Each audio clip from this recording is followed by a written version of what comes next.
They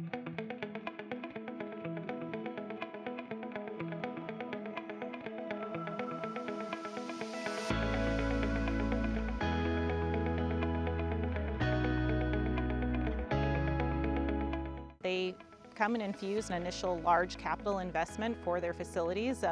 Sales tax are collected on that. It increases property values. It takes some of the tax burden off of our local citizens. But the great thing about data centers is every 3 to 5 years, they have to replace their servers. And that's another huge infusion of sales tax revenue to our local taxing jurisdictions. They also provide great jobs, a range of levels, but they average paying about 1.7 times more than our average job in the region. When you total the SABE employees, our customer employees, and all of the full-time dedicated contractors, we're at about 142. That was a count that we did about 6 months ago. So 142 and growing. And then in Quincy, we have even more. We have about 250 full-time jobs on our Quincy campus. We're looking at, by the time our next round of data centers are complete, we're going to have upwards of 670 full-time employees. For every one of those operation jobs, 2 other jobs are created. How much has SABE invested in Douglas County since 2007? Hundreds of millions of dollars. And then our tenants, our customers, invested a similar number themselves. We have paid out $269 million regionally with economic activity just in fiscal year 24 from our operations of our data centers. We are in the process of spending somewhere between $40 and $50 million upgrading the Malaga Water District system to serve the Microsoft sites in Malaga. And what is amazing about Microsoft is we developed this system, they continue to remind us we're building it for the community and not for a single use group. So upsize it, upsize the water tanks, upsize the water lines. This system should not be for Microsoft. This system, when it's done, should be able to serve additional capacity in that Malaga area. And so they won't take credit for it, but they're upsizing things. And so as we look for housing, workforce housing, all of that, if it wasn't for Microsoft's investments, Malaga would never have an opportunity to grow responsibly. Last summer, at one of our group progress meetings, the Malaga Water District informed me that they were able to push through an additional 100 permits for residential homes.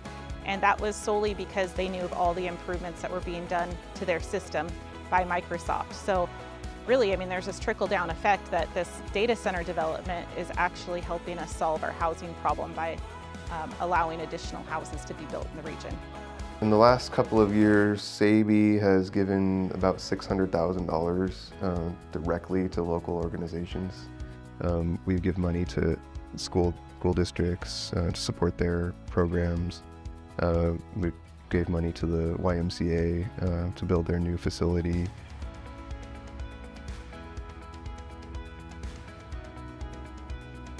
Our fire district is going to reopen the Malaga fire station.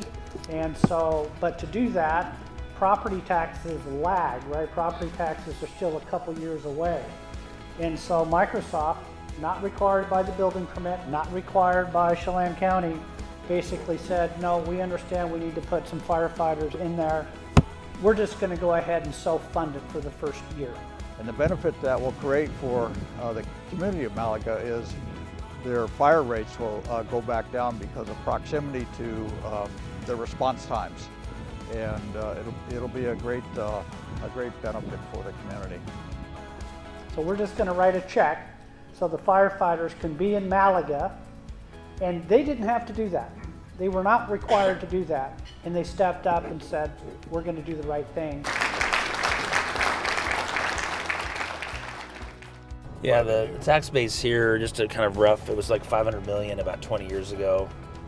Now it's about 8.5 billion now. I mean, it's almost a tenfold. Well, no, actually more than tenfold. Yeah. It's like a 15-fold. When I started in '96, we were between 5 and 600 million evaluation as a district. And like, Pat says, right now we're 8.5 or 8.9 billion. So there's the new hospital over to the left. So this the data centers and our property tax base help pay for a lot of this, or most of it. Probably over 40%. And see, there's the old hospital. You can see a nice side by side. That hospital was back in the 1950s. It was built. So look at the new one, the difference. But that's the kind of the service infrastructure that we're getting now as a result of all the industry that's come in. This is our new high school that was built 5 years ago. But it's got all the rooms, the ag rooms.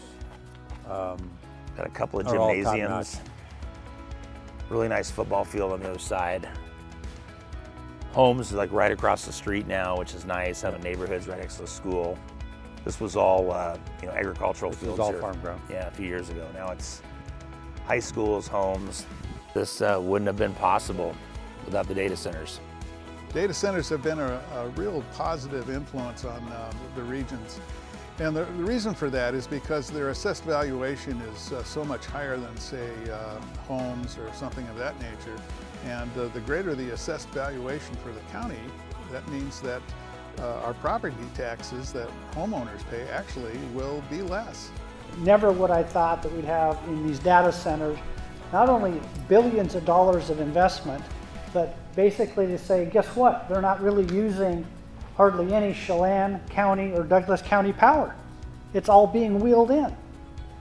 And they're also going to be a very wise use of water.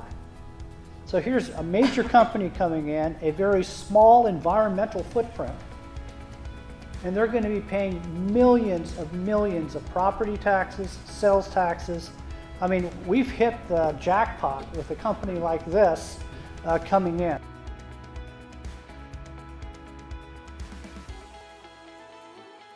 One thing to consider is SABI's not driving the demand, right?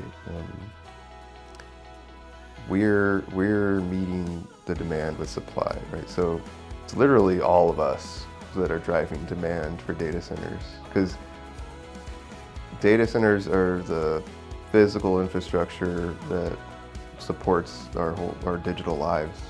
As long as our culture, our civilization has a demand for digital services, digital stuff, then there's going to have to be more data centers built.